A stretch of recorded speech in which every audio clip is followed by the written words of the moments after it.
Let's start जी। हमारा जो आज का टॉपिक है वो marginal and absorption casting. Marginal and absorption casting important topic है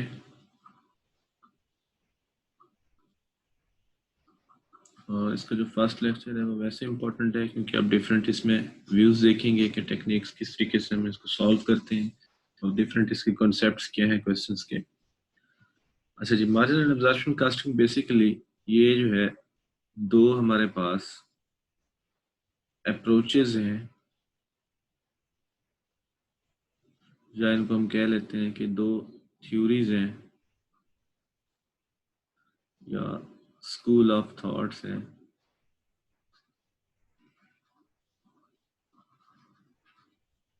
ठीक है, लेकिन इनका मेन पर्पस क्या है कि जो यूनिट्स ऑफ प्रोडक्ट्स होते हैं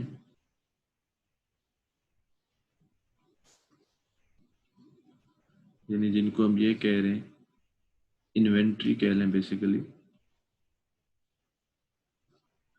उनको वैल्यू कैसे करना है, उनको वैल्यू कैसे करना है। और दूसरा अल्टीमेटली फिर क्या होगा, जो प्रॉफिट स्टेटमेंट्स होंगी, प्रॉफिट स्टेटमेंट्स वो भी डिफर करेंगे।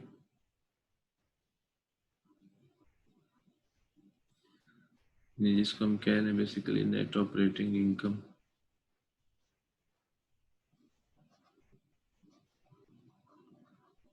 इन दोनों मेथड से उन पे क्या फ़र्क पड़ेगा, जो प्रॉफिट स्टेटमेंट्स होंगी या नेट ऑपरेटिंग इनकम होगी।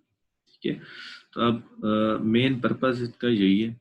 अब इनकी फर्दर डिटेल जानने के लिए हम इनको इंडिविजुअल डिस्कस करते हैं कि हमारे पास जो है ये इनकी क्या फीचर्स हैं फर्दर।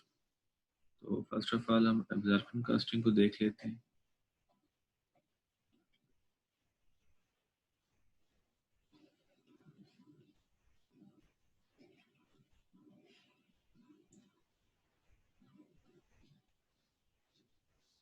अच्छा जी, एब्जॉर्प्शन कास्टिंग को हम इस तरह से लिखते हैं, it treats all manufacturing costs, it treats all manufacturing costs as product cost, as product cost। ठीक है जी, अब हमें पहले तो ये पता होना चाहिए, मैं यहाँ पे थोड़ा सा इसको सेपरेट करके लिख लेता हूँ कि प्रोडक्ट कास्ट क्या होती है या इसमें कौन सी चीज़ें शामिल होती हैं। प्रोडक्ट कास्ट, प्रोडक्ट कास्ट में डायरेक्ट मटेरियल भी शामिल होता है, डायरेक्ट लेबर भी शामिल होती है, उसके बाद जो ओवरहेड्स हैं यानी वेरिएबल ओवरहेड्स भी कह लें और फिक्स्ड ओवरहेड्स भी कह लें, या efforts mean fixed effort overheads basically मैंने लिखा है। तो ये सारी चीज़ें क्या है, प्रोडक्ट कास्ट में शामिल होती है। तो अब यहाँ पे एब्जॉर्प्शन कास्टिंग क्या है, treat all manufacturing cost as product cost. ठीक है, इसके जो फीचर्स हैं और यानी अगर हम इसको थोड़ा सा स्पेसिफिक कर लें, स्पेसिफिक डिस्कशन इसकी कर लें, तो क्या है उसमें मटेरियल भी आ रहा है, लेबर भी, वेरिएबल ओवरहेड भी। तो ये सारी चीज़ें क्या है, यानी वेरिएबल मैन्युफैक्चरिंग कास्ट्स,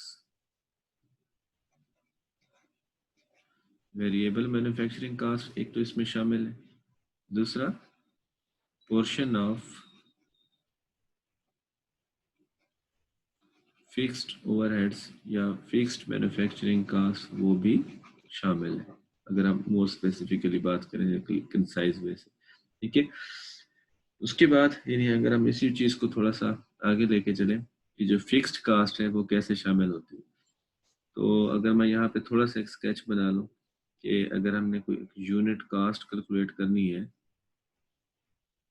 किसी भी प्रोडक्ट की, तो उसमें हम डायरेक्ट मटेरियल की वैल्यू लिखेंगे, डायरेक्ट लेबर की वैल्यू, उसके बाद वेरिएबल ओवरहेड्स जो है हमारे पास वो भी लिखेंगे, और इसमें हम जो प्लस करेंगे वो हमारे पास फिक्स्ड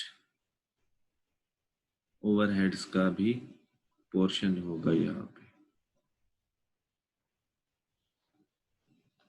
तो तब हमारे पास एक यूनिट प्रोडक्ट कास्ट कैलकुलेट होगी। अब हमारा जो क्वेश्चन है वो ये है कि ये चीज़ कहाँ से आ जाती है। ठीक है, fixed overheads, fixed overheads normally हम ये करते हैं कि from the start of the period हमने क्या करना होता है, कुछ बजटिंग की हुई होती है, तो बजटेड फिक्स्ड एफओएच या fixed overhead divided by budgeted activity.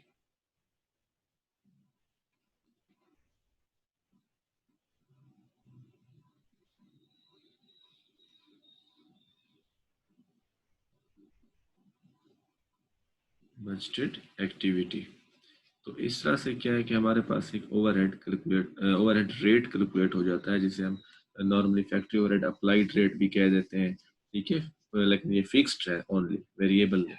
Fixed overhead applied rate या फिक्स्ड ओवरहेड एब्जॉर्प्शन रेट भी हम इसे कह देते हैं। लेकिन इसकी जो कैलकुलेशन है वो देखें किस तरीके से हमारी पर यूनिट कास्ट में शामिल होती है। तो हम यहाँ पे इसके यही फीचर जो है पॉइंट्स में लिख रहे हैं यहाँ पे कि एब्जॉर्प्शन कास्टिंग है, ये क्या करता है, यानी absorption casting allocates a portion of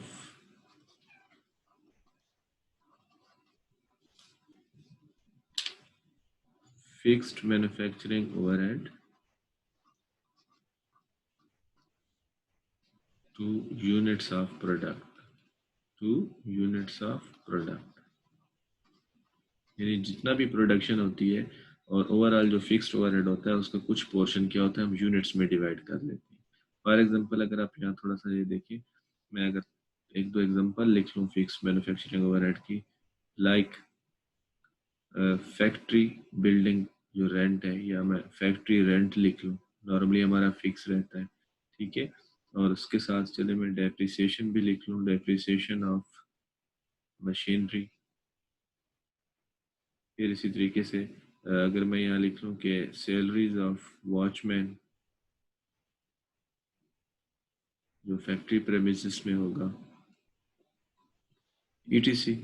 तो जितने भी ये फिक्स्ड ओवरहेड्स है, ठीक है, हमारे पास क्योंकि उनकी अवेलेबिलिटी होती है, तो हम क्या कर लेते हैं, उनका जो टोटल होता है वो यहाँ पे आ रहा होता है डिनोमिनेटर। अब देखिए हम क्या करते हैं कि भाई ये जितनी भी फैसिलिटीज़ हैं, फैक्ट्री रेंट है, मशीन्स हैं, या हमारे पास वॉचमैन एक्स्ट्रा की सैलरीज हैं, सुपरवाइजर सैलरीज हैं, तो ये मेरा बजटेड फिक्स्ड ओवरहेड है। हमने इन तमाम की जो हमारे हमें कास्ट पड़ रही है, वो हम क्यों ना अपने यूनिट्स ऑफ प्रोडक्ट्स या प्रोडक्शंस हैं उनमें डिवाइड कर दें। तो ये फिलासफी है जो स्कूल ऑफ थॉट है, जो बयान करता है एब्जॉर्प्शन कास्ट। ठीक है, तो जो हमारे पास कास्ट है, डायरेक्ट मटेरियल, डायरेक्ट लेबर, ये वेरिएबल ओवरहेड, ये according to number of units जितने हम प्रोड्यूस करते रहेंगे ये बढ़ता रहेगा। ठीक है, लेकिन जो फिक्स्ड ओवरहेड्स है ये हमारे पास क्या है, नॉर्मली जो बजटिंग के रेट के थ्रू हमारे पास कैलकुलेट होगा वो वही रहेगा। और इस तरीके से, इस वजह से यदि हम क्या करते हैं बेसिकली, देखो कोई भी हम यूनिट्स ऑफ प्रोडक्ट, हमारा कहने का मतलब ये है कि हम कोई भी यूनिट ऑफ प्रोडक्ट बनाएंगे, मटेरियल, लेबर और ओवरहेड तो कास्ट हमें पढ़ना ही पढ़ना है। यानी जैसे ही हम यूनिट्स बनाएंगे तो ये कास्ट हमें पड़ेगी, तो यानी ये डायरेक्टली क्या है, प्रोपोर्शनेट होती जाएगी नंबर ऑफ यूनिट्स प्रोड्यूस्ड के साथ। लेकिन जो हमारे पास बजटेड फिक्स्ड ओवरहेड है, ये भी हमने क्या करना है, उसको अपनी प्रोडक्ट कास्ट का हिस्सा बनाना है, ताकि हमारा जो स्कूल ऑफ थॉट है या फिलासफी उसको सपोर्ट कर सकें कि भाई जो भी हमारी कास्ट हो रही है, कास्ट ऑफ प्रोडक्शन, उसके साथ ये भी अटैच होना चाहिए। ठीक है जी। अब इसके साथ जो फर्दर इसको अगर हम सपोर्ट करें एक व्यू से, तो वो ये है कि जो हमारे पास एब्जॉर्प्शन कास्टिंग होती है,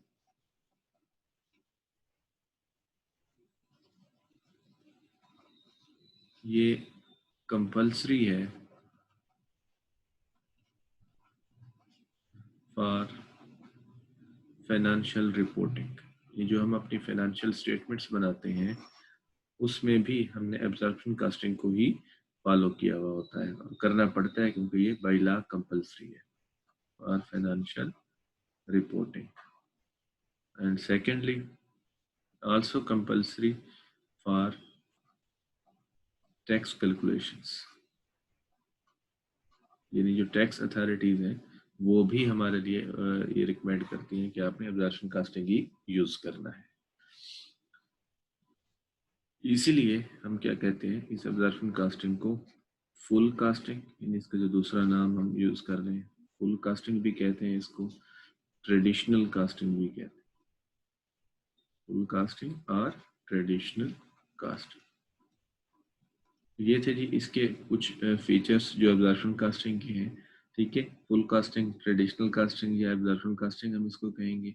और दूसरा मेन फीचर जो है या मेन डिफरेंस जो होगा मार्जिनल या वेरिएबल कास्टिंग के साथ, वो क्या होगा कि जो फिक्स्ड ओवरहेड है हम नॉर्मली इसको क्या करते हैं अपने पास एब्जॉर्प्शन कास्टिंग के थ्रू प्रोडक्ट की कास्ट का पार्ट बना देते हैं, प्रोडक्ट की कास्ट का पार्ट हम इसे बना लेते हैं ताकि ये हमारे पास ओवरऑल प्रोडक्शन कास्ट का हिस्सा बन जाए। ठीक है, इसके बरक्स अगर हम देखें मार्जिनल कास्टिंग को, तो यहाँ पर क्या होता है,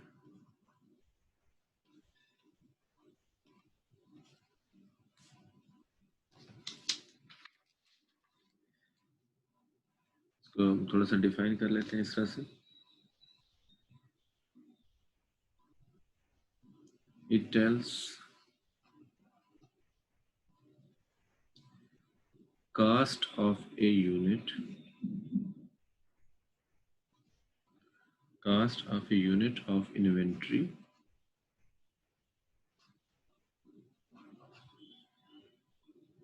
is the total of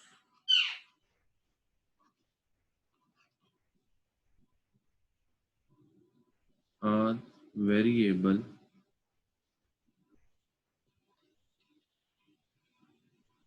manufacturing costs. Cost of a unit of inventory is the total of all variable manufacturing costs. ठीक है, इसको इस तरह से भी कह सकते हैं only those costs are those manufacturing costs that vary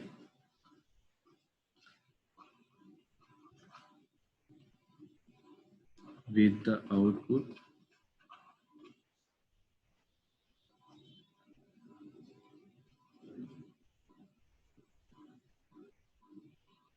are treated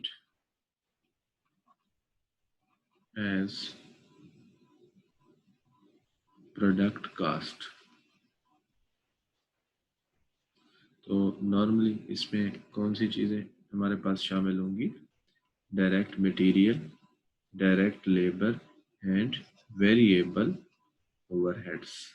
ठीक है, ये क्या है हमारे पास जो ऐसी कास्ट हैं जो यूनिट्स के साथ साथ जैसे यूनिट्स हम बनाते जाएंगे तो ये हमारे पास वेरी करते जाएंगे यानी बढ़ते जाएंगे उसी हिसाब से। ठीक है, अच्छा जी, उसके बाद यहाँ पे जो अब डिफरेंस है पॉइंट्स का या ओपिनियन का, वो क्या है, what about fixed overheads, what about fixed overheads. ठीक है, तो फिक्स्ड ओवरहेड्स को हम यहाँ पर मार्जिनल कास्टिंग में उसकी ट्रीटमेंट क्या करते हैं, not included in inventory, not included in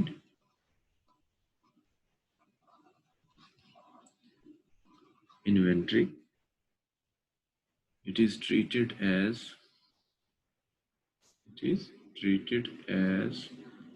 period cost.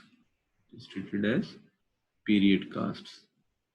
तो हमने एक वर्ड पहले पढ़ा है प्रोडक्ट कास्ट और ये दूसरा पढ़ रहे हैं पीरियड कास्ट। पीरियड कास्ट क्या होते हैं, जो हमारे पास करंट पीरियड के अंदर एक्सपेंस हो जाती है। ठीक है, यानी इसको हम कर लें एंड एक्सपेंस्ड इन इनकम स्टेटमेंट, यानी जितना भी फिक्स्ड एफर्ट की कास्ट होगी वो करंट पीरियड में क्या हो जाएगी, सारी की सारी एक्सपेंस काउंट होगी। एक्सपेंसेस में हम इसको शामिल करेंगे लाइक सेलिंग एंड डिस्ट्रीब्यूशन और एडमिनिस्ट्रेटिव एक्सपेंसेस। हम इसको इन्वेंट्री का पार्ट नहीं बनाएंगे। ठीक है, अच्छा जी, उसके बाद हम इसको ऐसे भी कह सकते हैं, मार्जिनल कास्टिंग को थोड़ा सा देखना है अपने, मार्जिनल कास्टिंग को मार्जिनल कास्टिंग क्यों कहते हैं, मार्जिनल कास्टिंग को मार्जिनल कास्टिंग का नाम हम क्यों देते हैं। मार्जिनल कास्ट बेसिकली क्या होती है, is the cost of one unit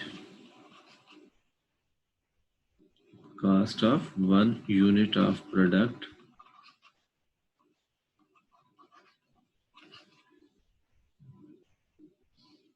और सर्विस, प्रोडक्ट और सर्विस, यानी जो भी रेलिवेंट बात होगी, which would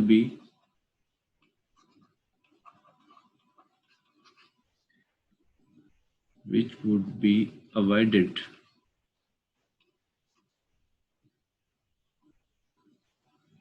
if that unit were not produced.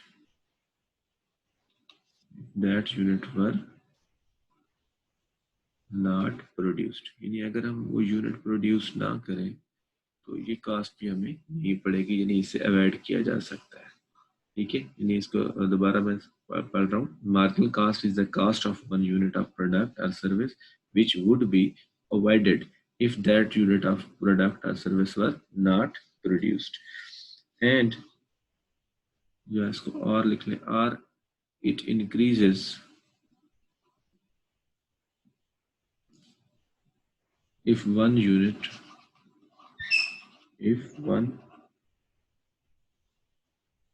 extra unit कह लें, one extra unit is produced। Hopefully आपको मार्जिनल का कास्ट क्यों कहते हैं कि जो कॉन्सेप्ट है ये समझ आ गया होगा। ठीक है, अच्छा जी, उसके बाद इसका जो मेन पर्पस है कि मार्जिनल कास्टिंग जो है ये कहाँ यूज होती है। नॉर्मली हम इसकी एप्लीकेशन वैसे पढ़ चुके हैं, like in CVP and break even analysis तो वहां पर क्यों पढ़ते हैं जी CVP एनालिसिस या ब्रेक इवन एनालिसिस में इस चीज को? टू मेक डिसीजंस, यानी हम डिसीजन मेकिंग के लिए क्या करते हैं, इसको यूज करते हैं। और जो एब्जॉर्प्शन कास्टिंग है वो हमारे लिए क्या है, फाइनेंशियल रिपोर्टिंग के लिए, यानी एक्सटर्नल रिपोर्टिंग के लिए वो यूज होती है, और टैक्स रिक्वायरमेंट्स भी उसी से ही फुलफिल होती है। और दूसरा जो मार्जिनल कास्टिंग है इसको हम वेरिएबल कास्टिंग भी कह सकते हैं। मार्जिनल कास्टिंग इसको हम क्या कह सकते हैं, वेरिएबल कास्टिंग भी कह सकते हैं, ताकि ये नाम भी आपको पता हो। ठीक है, और इसी तरीके से जो हमने यहाँ पे एक वर्ड पढ़ा था प्रोडक्ट कास्ट, इसको हम इन्वेंटोरिएबल कास्ट भी कह सकते हैं। ये MCQs के लिए बातें बता रहा हूँ कि आपसे समटाइम्स सामने आ जाती हैं तो ये ना हो, आपको पता ना हो। इन्वेंटोरिएबल कास्ट और प्रोडक्ट कास्ट तो ये एक ही बात है। ठीक है, तो ये थोड़ा सा था कॉन्सेप्ट इनके दरमियान कि भाई दो डिफरेंट जो चीज़ें हैं वो किस तरीके से एक दूसरे से नेगेट करती हैं, और क्या इनके दरमियान जो है इनका डिफरेंस है, डिफरेंस ऑफ ओपिनियन है। यानी फिक्स्ड ओवरहेड एक जो है ओपिनियन ये है कि वो यूनिट्स ऑफ प्रोडक्ट के अंदर डिवाइड हो जाता है, पोर्शन उसका एलोकेट हो जाता है कुछ, और एक सिस्टम के थ्रू क्या है कास्टिंग सिस्टम में कि वो पूरे का पूरा फिक्स्ड ओवरहेड एक्सपेंस आउट हो जाता है इन इनकम स्टेटमेंट।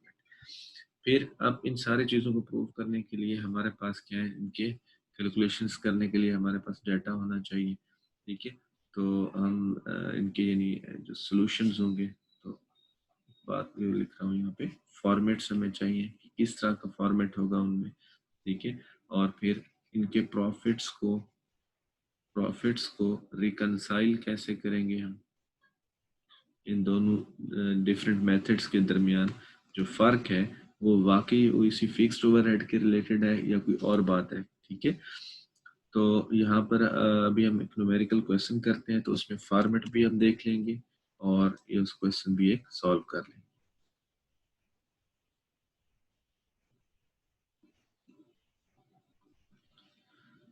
इसको थोड़ा सा मैं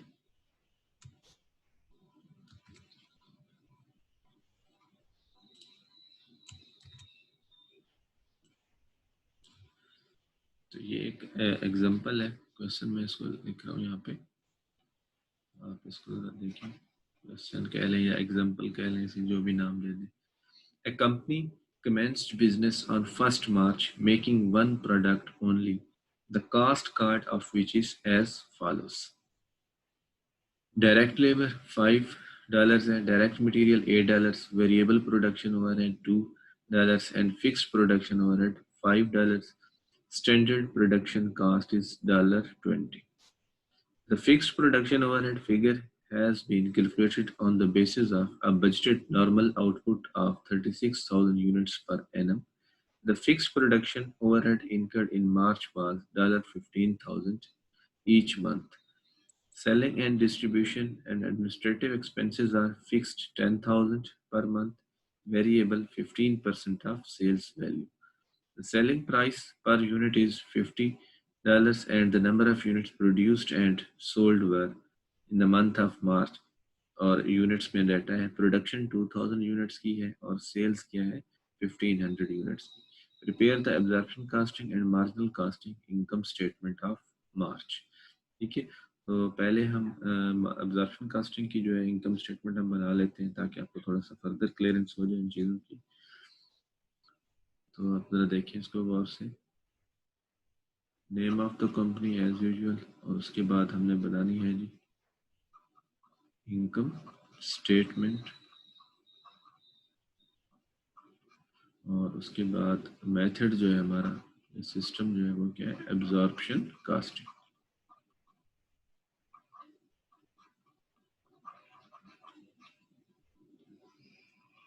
अच्छा जी, ये भी साथ मेंशन कर रहे हैं मंथ ऑफ मार्च और द वैल्यूज हैं वो सारी डॉलर्स में. अच्छा जी, अब सबसे पहले देखें इसका फॉर्मेट में थोड़ा सा स्टार्ट कर रहा हूँ. तो सबसे पहले क्या लिखेंगे सेल एज यूजुअल, जैसे हमें इनकम स्टेटमेंट का फॉर्मेट हम पहले अपनी प्रीवियस स्टडीज में बना चुके हुए हैं. सेल्स, तो नंबर ऑफ यूनिट्स जो हमने सेल किए हैं वो कितने हैं 1500 यूनिट्स मल्टीप्लाइड बाय जो सेल प्राइस है, तो ये भी उन्होंने हमें क्वेश्चन में बता दिया वो है $50. मल्टीप्लाई करते हैं तो टोटल सेल्स वैल्यू या सेल्स रेवेन्यू हमारे पास बन जाएगी 75,000. उसके बाद हम यहाँ पर लिखेंगे कास्ट ऑफ गुड्स सोल्ड. तो कास्ट ऑफ गुड्स सोल्ड में नॉर्मली हम क्या लिखते हैं ओपनिंग इन्वेंट्री.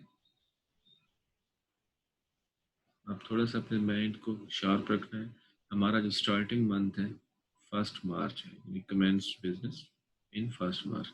तो इस दफ़ा आपकी जो ओपनिंग इन्वेंट्री है वो 0 हो. उसके बाद है जी cost of production. Cost of production, तो यहाँ पे हमने थोड़ा सा वर्कआउट करना है, चीज़ों को देखना है. तो किस तरीके से देखेंगे अनफॉर्चुनेटली और फॉर्चुनेटली इस क्वेश्चन के अंदर हमें ये जो कास्ट कार्ड है या यानी पर यूनिट कास्ट है वो बना के दे दिया गया है. अगर दे भी दिया जाए तो समटाइम्स हमें रिक्वायरमेंट में पूछ लिया जाता है कि पर यूनिट कास्ट हमें फाइंड करके दें under marginal casting and under absorption casting. और उसके बाद पूछा जाता है रिक्वायरमेंट 2 में कि इनकम स्टेटमेंट्स बनाए इन दोनों मेथड्स की और फिर रिकॉन्सिलेशन बनाए. तो यहाँ पर हमसे पूछा नहीं गया, लेकिन हमें फिर भी क्या करना है पर यूनिट कास्ट जो है वो फाइंड करना है ताकि आपको क्लियर हो जाए कि हम किस तरीके से इसको काउंट फॉर कर रहे हैं. पर यूनिट कास्ट जो है डिफरेंट मेथड्स में, तो मैं यहाँ पे पहले एब्जॉर्प्शन कास्टिंग लिख रहा हूँ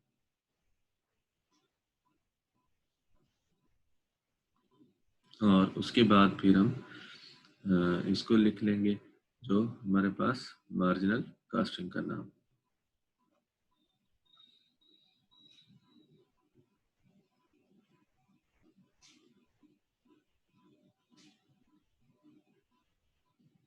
राइट जी, तो यहाँ पर आपको होपफुली चीज़ें थोड़ा सा समझ आ रही होंगी. अच्छा, उसके बाद अब यहाँ पे हम लिखेंगे जी direct material, direct labour and variable overhead.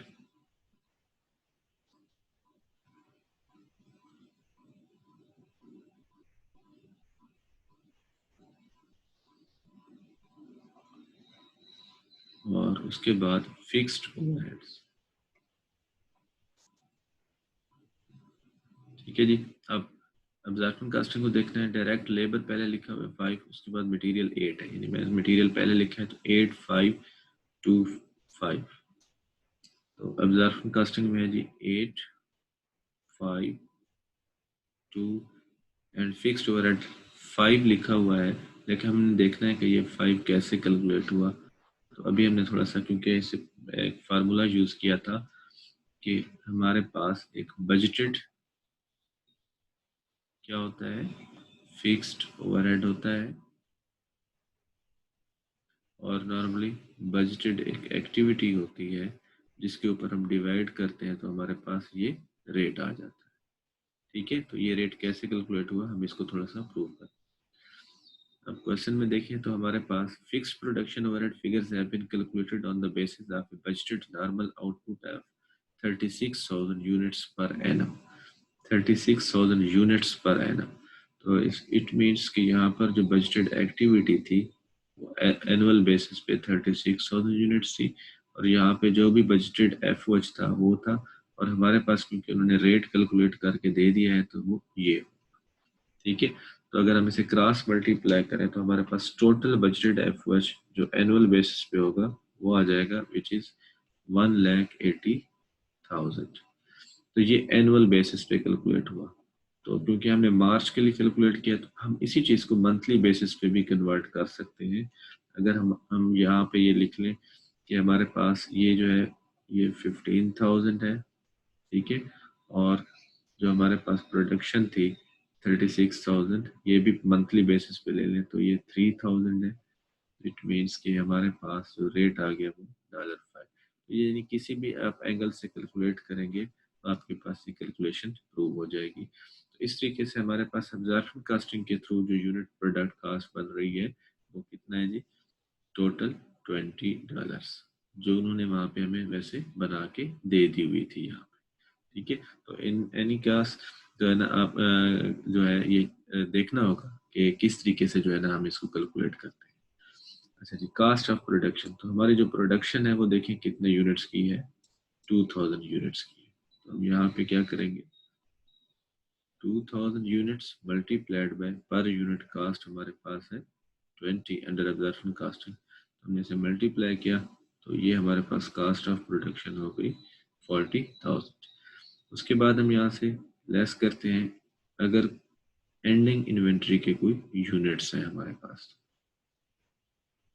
ठीक है, एंडिंग इन्वेंट्री यानी वो इन्वेंट्री जो अनसोल्ड हो।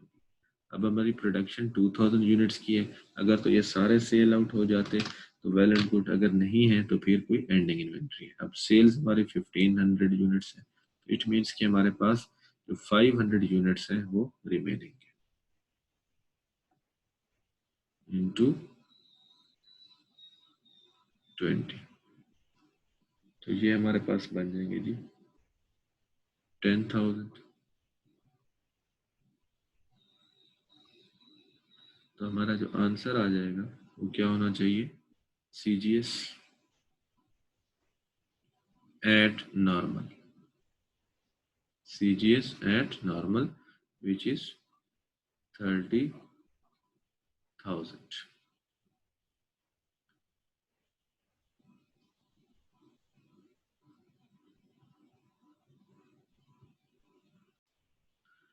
अच्छा जी, CGS की बात कर रहे थे हम, CGS at normal। अब यहाँ पे एक हमारे पास होता है ऑप्शन अंडर अप्लाइड या ओवर अप्लाइड या अंडर एब्जॉर्ब या over absorb. Under or over absorbed FOH.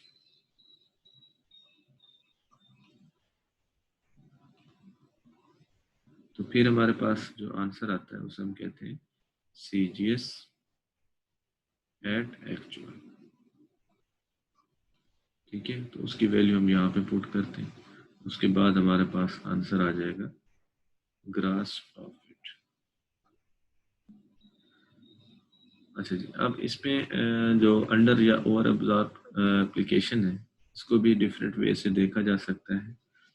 तो इसके लिए हम यहाँ वर्कआउट करते हैं अंडर और ओवर एब्जॉर्ब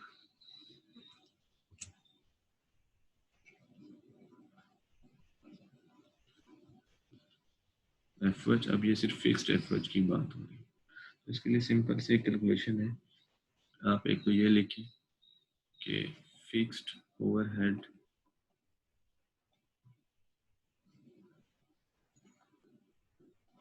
एब्जॉर्ब कितना हुआ, एब्जॉर्ब मीन आप ऐसे समझ लें फिक्स्ड ओवरहेड अप्लाइड कितना हुआ। तो फिक्स्ड ओवरहेड एब्जॉर्ब या अप्लाइड का फार्मूला ये होता है कि जितने आपने एक्चुअल यूनिट्स प्रोड्यूस किए हैं और मल्टीप्लाइड बाय एफ जो रेट था, ये है जी 10,000, ये एब्जॉर्ब या अप्लाइड है। और उसके बाद अगर आप क्वेश्चन में देखें तो यहाँ पे the fixed production overhead incurred in March और 15,000, यानी एक्चुअली जो हैपेंड हुए या इनकर्ड हुए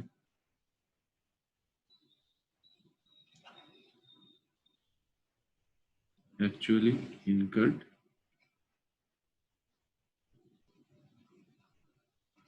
that is 15,000।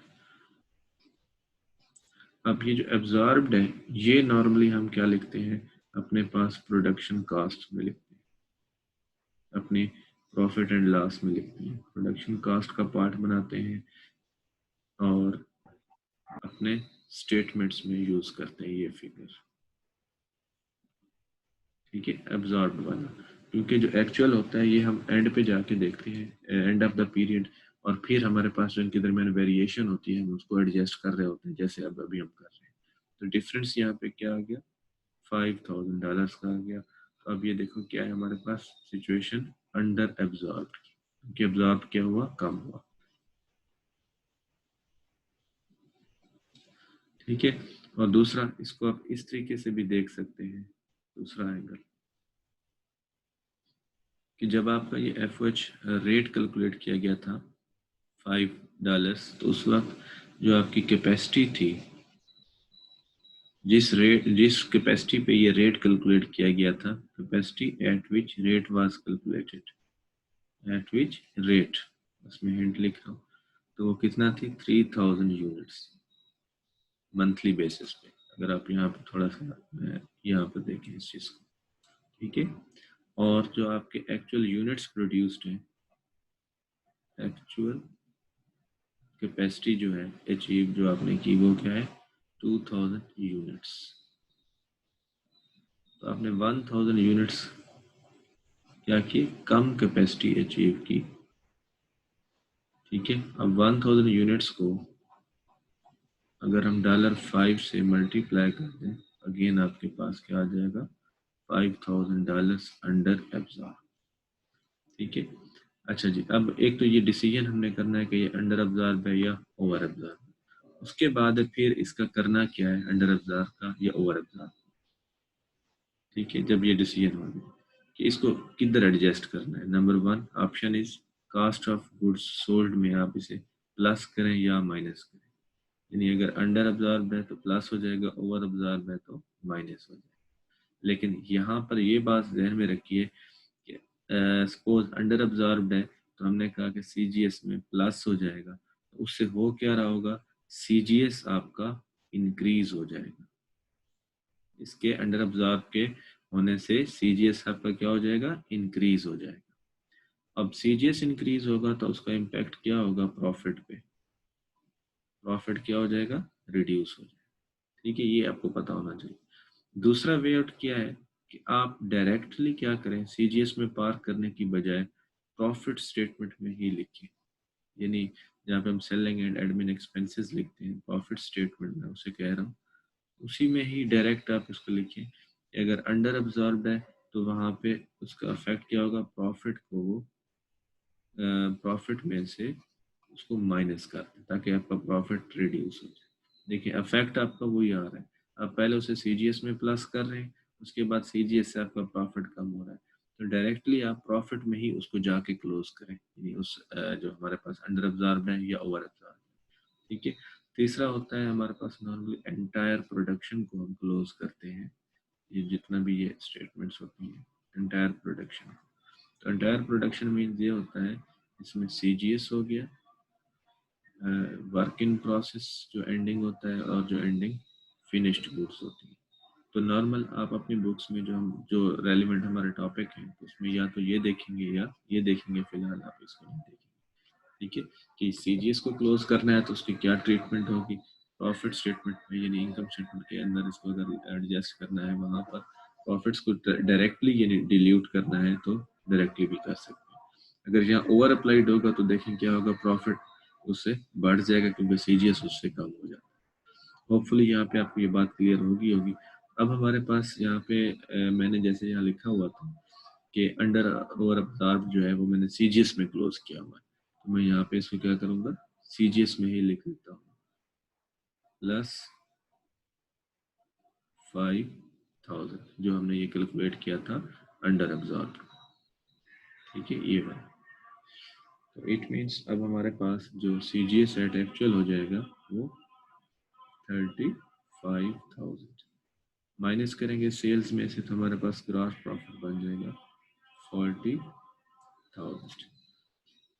उसके बाद हम यहाँ पर लिखेंगे less selling and admin expenses, selling and admin या डिस्ट्रीब्यूशन जो भी एक्सपेंसेस हैं वो सारे लिख लेंगे यहाँ पे। अब इसके नॉर्मली हमें वेरिएबल पोर्शन भी गिवन होता है और फिक्स्ड पोर्शन भी गिवन होता है, तो जैसे जैसे हमें गिवन हो तो उसी हिसाब से। तो आप यहाँ पे देखें selling distribution and admin expenses are fixed 10,000 per month and variable 15% of sales value. ये है जी 15% ऑफ सेल्स और ये है हमारे पास 10,000 फिक्स्ड। तो सेल्स हमारे पास 75,000 है, उसका अगर हम 15% लेते हैं तो ये बन जाएगा जी 11,250। टोटल कर लेंगे तो ये बन जाएगा जी हमारे पास 21,250। अब ये माइनस करते हैं तो हमारे पास जो प्रॉफिट आएगा या नेट ऑपरेटिंग इनकम आएगी वो कितना बनती है, सॉल्व करते हैं तो ये है जी $18,750। तो इस तरह से अब आपने देखा कि हमने जब प्रॉफिट स्टेटमेंट बनाई अब्जॉर्प्शन कास्टिंग के थ्रू तो उसमें हमारे पास क्या क्या कुछ इश्यूज हैं। अगर कोई क्वेश्चन है तो आप इसमें कर सकते हैं, यहाँ तक कोई पॉइंट अगर समझ नहीं आया।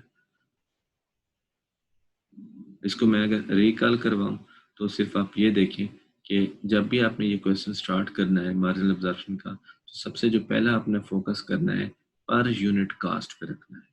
हो सकता है पर यूनिट कास्ट आपको गिवन हो और हो सकता है आपको रिक्वायरमेंट में बता दिया गया हो कि आप पर यूनिट कास्ट जो है वो कैलकुलेट करें। अगर आपको कैलकुलेट करना कहा गया है तब भी आप कैलकुलेट करें, नहीं कहा गया तो तब भी आपके पास वो कैलकुलेशन में होनी चाहिए क्योंकि उसके काम कहीं पे भी आ सकता है।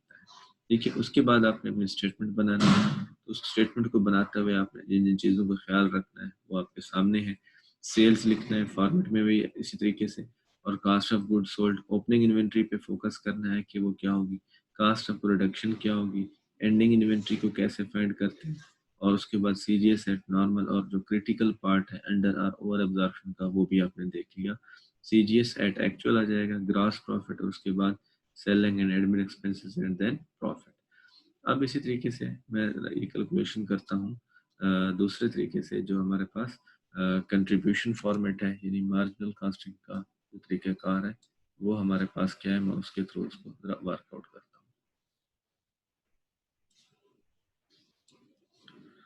अब आप यहाँ पर देखेंगे हमारे पास इसको हम किस तरीके से सॉल्व करते हैं। कंपनी इनकम स्टेटमेंट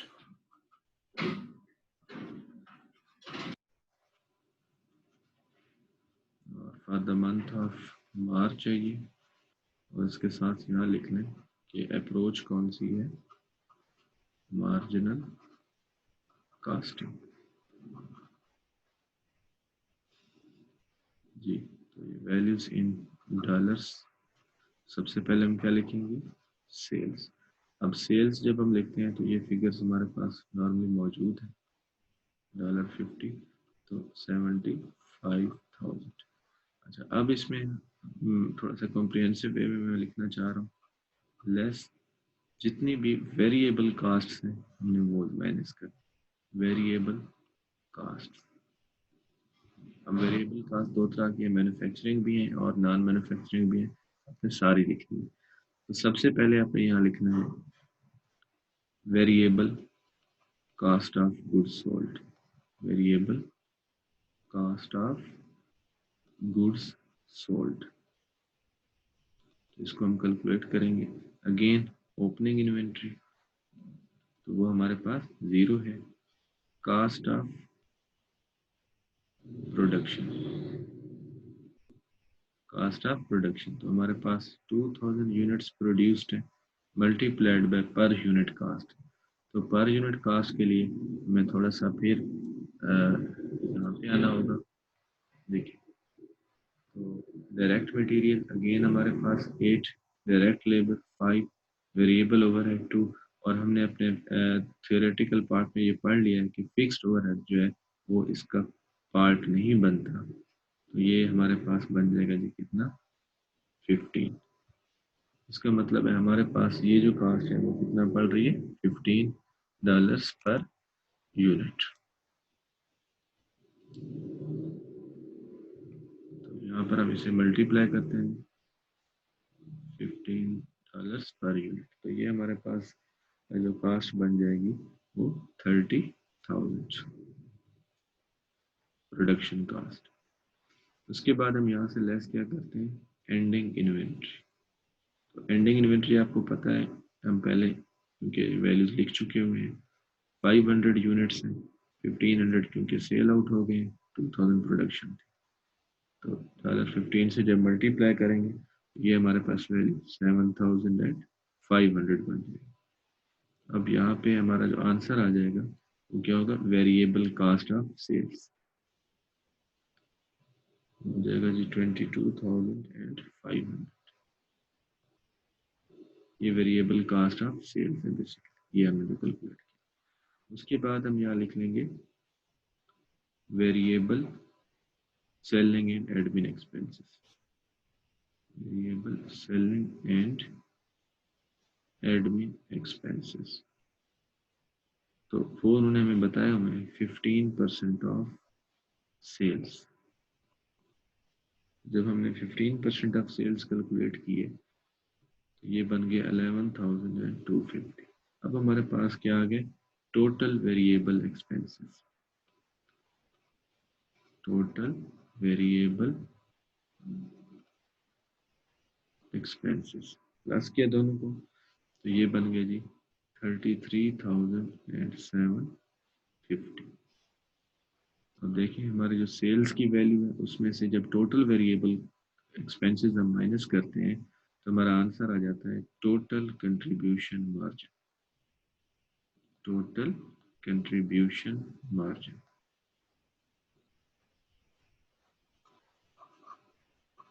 इसको कैलकुलेट करते हैं, 75,000 माइनस 33,750, ये आंसर आता है जी 41,250। अब यहाँ पे आप देखें जितने भी हमारी फिक्स्ड कास्ट हैं वो हम सारी माइनस कर देंगे, क्योंकि हमने इसके थ्योरेटिकल पार्ट में यही पढ़ा है कि जितना भी फिक्स्ड कास्ट है सारी की सारी पीरियड कास्ट है और वो इनकम स्टेटमेंट में एक्सपेंस आउट हो जाती है। यानी इसमें फिक्स्ड मैन्युफैक्चरिंग कास्ट है या fixed selling and admin cost है,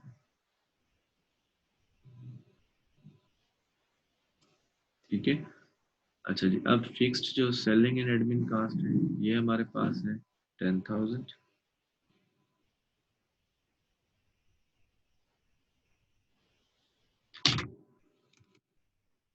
और ये आप क्वेश्चन में थोड़ा सा देख लें ताकि क्लियर होने बात है। जो selling and admin distribution expenses है फिक्स्ड है हमारे पास 10,000 पर मंथ, और जो फिक्स्ड प्रोडक्शन ओवरहेड है या मैन्युफैक्चरिंग ओवरहेड है वो है 15,000, ठीक है। यानी मैन्युफैक्चरिंग 15,000 और सेलिंग जो है वो हमारे पास 10,000। यहाँ पर हम इनको लिख लेते हैं, ये है जी हमारे पास 15,000 और ये है 10,000, तो टोटल हमारे पास हो गए 25,000। माइनस किया। अब हम यहाँ पे देखते हैं कि हमारे पास अब प्रॉफिट कितना आता है अंडर मार्जिनल कॉस्टिंग। माइनस 25,000 कर लेते हैं, 16,250 डॉलर्स। ये प्रॉफिट हो गया जी अंडर मार्जिनल कॉस्टिंग। ठीक है, तो अब होपफुली इसमें भी आपको ये फॉर्मेट भी क्लियर हो गया होगा और कैलकुलेशंस हमने कैसे की ये भी क्लियर हो गया होगा। इसमें कोई क्वेश्चन है तो आप फर्दर कर सकते हैं।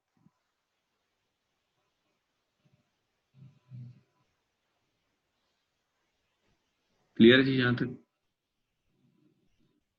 अच्छा जी, उसके बाद हम बात करते हैं, थोड़ा सा मैं अगर यहाँ पे पहले समराइज कर लूँ कि जो प्रॉफिट्स हैं हमारे पास,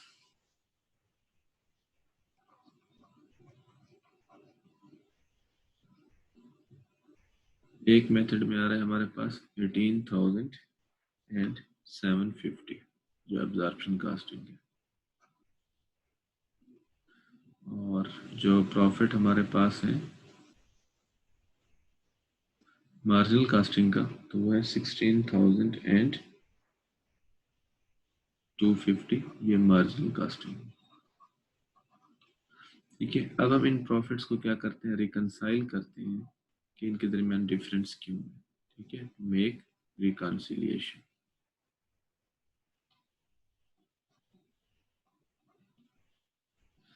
तो रिकंसिलिएशन के लिए अब हम बात करते हैं यहाँ पे, सबसे पहले हम यहाँ लिख लेंगे प्रॉफिट अंडर मार्जिनल कास्टिंग।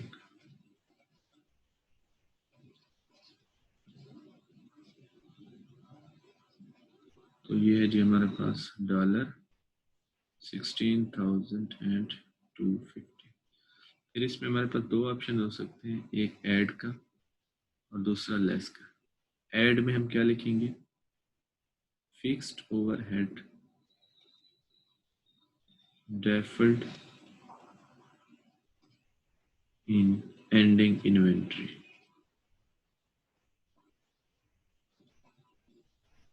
और लेस का पार्ट क्या हो सकता है, fixed overhead released from inventory, released from inventory में से कोई एक बात हो सकती है। और फिर हमारा जो डिसीजन होगा या आंसर होगा वो क्या होगा, प्रॉफिट अंडर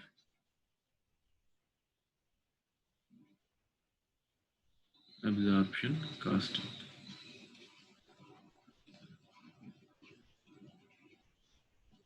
ठीक है जी, अब आप इसके लिए मैं यहाँ पे थोड़ा सा एरिया वर्किंग के लिए रख रहा हूँ ताकि आपके सामने ही इमेज आ जाए। देखिए, अब आपने क्या करना है, फाइंड करना है चेंज इन इन्वेंट्री। यहाँ पे आपने लिखना है एंडिंग इन्वेंट्री इन यूनिट्स। कितना यूनिट्स एंडिंग इन्वेंट्री, 500। ठीक है, 2000 हमारी प्रोडक्शन थी, 1500 हमने सेल कर ली। और ओपनिंग इन्वेंट्री कितना थी, 0। चेंज इन इन्वेंट्री क्या है जी हमारे पास, change in inventory that is 500 का ही चेंज है और पॉजिटिव चेंज। यानी पहले हमारे पास इन्वेंट्री के अंदर यूनिट्स 0 थे, अब कितना पड़े हुए हैं, 500 यूनिट्स पड़े हुए हैं। ठीक है, अब इसको जो भी हमारा आंसर है मल्टीप्लाई कर दें फिक्स्ड ओवरहेड अब्जॉर्प्शन रेट के साथ। ठीक है, तो ये आपके पास अमाउंट बन जाएगी 2,500। अब प्लस का क्योंकि आंसर है तो इसका मतलब है आप इसे यहाँ पे क्या कर दें, प्लस 2,500। अब इसे सम अप करें तो आपका जो आंसर आ जाएगा 18,750। तो ऐसा हुआ क्यों, इसके पीछे लॉजिक क्या है, ये आपने अब देखना है थोड़ा सा। देखो, हमने शुरू में एक कॉन्सेप्ट पढ़ा था कि जो फिक्स्ड एफओएच है, जो फिक्स्ड एफओएच है वो क्या है कि जो मार्जिनल कास्टिंग है उसमें सारे का सारा एक्सपेंस हो जाता है पीरियड कास्ट। जबकि जो एब्जॉर्प्शन कास्टिंग है उसमें हम क्या कर देते हैं, इसको इन्वेंट्री का पार्ट बना लेते हैं। जब देखो इन्वेंट्री का पार्ट बना लेते हैं, अब अगर इन्वेंट्री हो दो तरह की फिर अब बातें इसके साथ हो सकती है। 100% अगर सेल हो जाए, 100% सेल आउट हो जाए, तो फिर इसका मतलब है जितना भी हमारा फिक्स्ड एफओएच है या इन्वेंट्री की कास्ट है वो ऑल ऑटोमेटिकली क्या हो जाएगी, सीजीएस में कन्वर्ट हो जाएगी।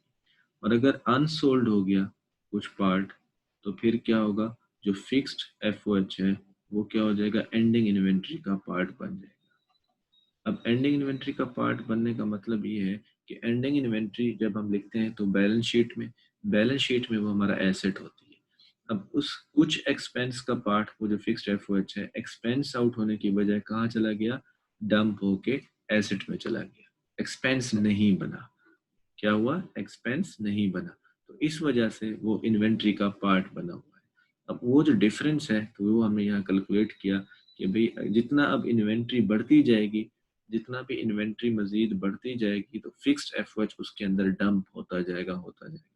जैसे जैसे डंप होता जाएगा तो फिक्स्ड एफओएच के उस डिफरेंस की वजह से, क्योंकि मार्जिनल कास्टिंग में हमने वो सारे का सारा फिक्स्ड एफओएच एक्सपेंस आउट किया हुआ है, जबकि वहां पर क्या कर रहे हैं, उसे इन्वेंट्री का पार्ट बनाते जा रहे हैं, तो डिफरेंस ऑफ प्रॉफिट जो है ना ऑटोमेटिकली क्या होता जाएगा, बढ़ता जाएगा। तो एक में हमने 100% एक्सपेंस आउट कर लिया और एक में क्या कर लिया, उसे इन्वेंट्री का पार्ट बना लिया। तो जैसे जैसे इन्वेंट्री का पार्ट बनाते जाएंगे तो प्रॉफिट का जो डिफरेंस है, डिस्टेंस है दोनों मेथड्स का, बढ़ता जाएगा। और एक की पॉइंट और याद रखिएगा कि जब भी प्रोडक्शन जो है इज इक्वल टू सेल होगी, production is equal to sale होगी, तो मार्जिनल और अब्जॉर्प्शन कास्टिंग का जो प्रॉफिट है वो भी क्या होगा, इक्वल होगा। मार्जिनल कास्टिंग और अब्जॉर्प्शन कास्टिंग का प्रॉफिट क्या होगा, इक्वल होगा। अगर प्रोडक्शन क्या हो जाएगी, ग्रेटर देन सेल, लाइक जैसे हमारा अभी का केस है, हमारी प्रोडक्शन कितना है, 2000 यूनिट्स है और सेल हमारी 1500 यूनिट्स है, तो फिर क्या होगा, प्रॉफिट इंक्रीज होगा, ग्रेटर देन होगा, यानी ग्रेटर देन होगा अब्जॉर्प्शन कास्टिंग का, absorption casting profit greater than marginal casting. आप देख भी सकते हैं अब्जॉर्प्शन कास्टिंग का प्रॉफिट 18750 है और मार्जिनल कास्टिंग का प्रॉफिट 16250 था। ठीक है, लाइकवाइज अगर आप बात करेंगे again production less than sale, ठीक है, अभी एग्जांपल नहीं है यहाँ पे, तो फिर क्या होगा, प्रॉफिट पे इम्पैक्ट दोनों मेथड्स में, जो एब्जॉर्प्शन कास्टिंग का प्रॉफिट होगा वो क्या होगा, लेस देन मार्जिनल कास्टिंग होगा। तो यहाँ पर आज का हमारा जो लेक्चर है वो एंड हो रहा है। होपफुली आपको ये सारे